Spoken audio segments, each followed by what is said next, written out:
Shalom dan salam di dalam kasih Yesus Kristus Tuhan kita. Pada hari ini 3 hari bulan April tahun 2023, Mazmur 36 ayat 5 sehingga ayat yang ke-11. Ayat 5. Mereka merancang kejahatan ketika berbaring di katil. Tiada perbuatan mereka yang baik, dan mereka tidak pernah menolak apa-apa yang jahat. Ya Tuhan, kasih-Mu membumbung setinggi langit, kesetiaan-Mu sampai ke awan yang tinggi. Kebaikan-Mu teguh seperti gunung yang besar, dan keadilan-Mu sedalam laut. Engkau menjaga manusia dan haiwan. Ya Allah, betapa berharganya kasih-Mu. Manusia mendapat perlindungan di bawah naungan sayap-Mu. Mereka mengenyangkan diri dengan makanan berlimpah dari rumah-Mu. Engkau memberi mereka minuman dari sungai kebaikan-Mu. Engkaulah sumber segala kehidupan, dan karena cahaya-Mu kami dapat melihat cahaya. Tetaplah mengasihi orang yang mengenal Engkau, dan berbuat baik kepada orang yang tulus hati. Saudara dan saudari yang dikasihi Tuhan, dosa dan kejahatan terlihat dan berlaku di mana-mana di sekeliling kita. Kejahatan semakin menjadi-jadi sehingga dunia yang baik menjadi dunia yang jahat. Kejahatan terus-menerus menjerat hidup manusia pada masa ini. Kita sebagai orang-orang percaya juga menerima kesan akibatnya. Anak-anak kita juga turut menderita. Kejahatan tidak hanya dibawa oleh orang sekeliling kita, tetapi pengaruh jahat sentiasa berada di dekat kita. Lihat saja dari media massa yang hanya ada di handphone di telapak tangan kita, dan komputer yang selalu berada di bilik dan di atas katil bilik tidur kita, sentiasa mempengaruhi kehidupan kita dan anak-anak kita. Walaupun dosa, kejahatan menakutkan di sekeliling hidup ini, tetapi sebagai orang percaya, firman Tuhan mengingatkan kita supaya kita hidup dekat pada Allah yang sentiasa menawarkan perlindungannya yang sejati. Kita harus berlindung pada kuasa kasih Tuhan yang sentiasa menjaga manusia dan binatang dan segala ciptaannya. Dia umpama induk ayam yang menaungi anak-anak di bawah telapak ataupun kepak sayapnya. Tuhan pasti membuka pintu berkat murah rezeki dan tidak membiarkan kita kelaparan.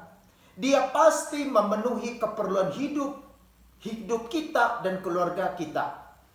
Orang-orang percaya tidak perlu mengikuti gaya hidup orang dunia yang terpaksa mengamalkan rasuah, mencuri, menipu, dan pinjam uang alung dan sebagainya, semata-mata untuk mengkayakan hidup ini. Ingatlah, Allah Tuhan kita adalah Allah yang hidup, yang sentiasa beserta kita dan mencukupkan segala keperluan hidup kita sepanjang perjalanan hidup kita di dunia ini. Kata Alkitab, Allah kita adalah sumber segala kehidupan. Dia berkata, karena cahayamu kami melihat cahayamu. Oleh karena dia sumber kehidupan, maka tujuan hidup kita harus tahu dan sadar. Tujuan hidup kita itu berarti bukan berpusat kepada dunia. Jika kita yakin bahwa Allah itu sumber segala kehidupan, maka kehidupan kita ini tidak lagi memusatkan kepada dunia, bukan lagi memusatkan kepada kemewahan serta kemegahan dunia. Sebaliknya, hidup yang sudah ditebus dan diselamatkan oleh Yesus Kristus ini, kita harus pusatkan pula juga hanya kepada Tuhan dan hanya kepada Dia sahaja. Sebab Alkitab berkata kepada kita bahwa Dialah sumber segala kehidupan. Dia pasti memberkati kita dan anak-anak kita dan keturunan kita dengan segala berkat keperluan jasmani dan rohani kita. Bagi kita sebagai orang percaya, kita ingat firman Tuhan bahwa yang menjadi keutamaan hidup kita, karena Dia adalah sumber kehidupan, maka utamakanlah pemerintahan Allah dan lakukanlah kehendak-Nya. Lalu Allah akan memberikan semuanya itu kepada kamu. Inilah kata Yesus Kristus Tuhan kita dalam Matius 6 ayat 33. Saudara-saudari, seperti doa Daud yang berkata, tetaplah mengasihi orang yang mengenal Engkau. Demikianlah kami pada hari ini. Kami pun memohon agar Roh Kudus menolong, agar kami juga boleh hidup terus mengenal Allah, mengalami kasih-Nya. Seperti kata Yesus, sebagaimana Bapa mengenal aku dan aku mengenal Bapa, begitu juga aku mengenal domba-dombaku dan mereka pun mengenal aku.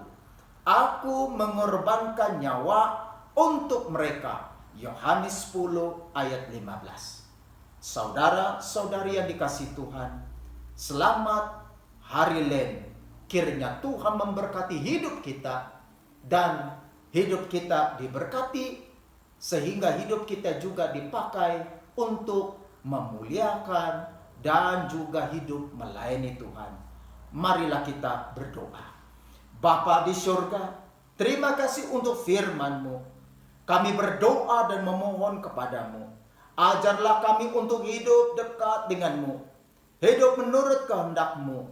Ajarlah kami supaya kami memusatkan seluruh kehidupan kami kepada Engkau saja. Dan hidup melakukan perintah kerajaan-Mu yang di surga. Bimbinglah kami ya Allah Roh Kudus untuk menolak segala perkara yang bertentangan dengan firman-Mu. Kami percaya bahwa Engkau memberkati kami sebab Engkau mengenal kami dan kami pun mengenal Engkau, oh Yesus. Terima kasih. Dalam nama Yesus Kristus Tuhan kami bersyukur dan berdoa. Amin.